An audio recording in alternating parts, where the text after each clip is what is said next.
এই শহরে আমার একটা মায়ের বাসা বা বোনের বাসা থাকা খুব দরকার ছিল। মন খারাপ বা শরীর খারাপ হলে সেখানে বাচ্চাদের নিয়ে গুটিসুটি পায়ে ওঠা যাবে। ছেলে মেয়েকে মা বোনেরা নিয়ে ব্যস্ত থাকবে, খাওয়াবে, গোসল করাবে। মা টেবিলে গরম তরকারি বেড়ে দিয়ে বলবে, আমি মনিদের রাখছি, তুই খা গিয়ে।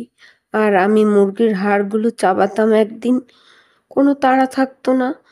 রাতে মা বোন বাচ্চাদের নিজেদের কাছে রাখতো আর বলতো, তুই ঘুমা।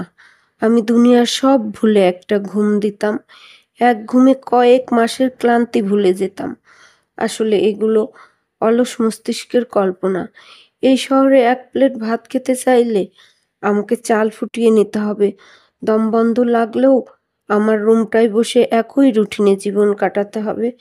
নিজের শরীর খারাপ লাগলেও বাচ্চাদের সব দায়িত্ব পালন করতেই হবে।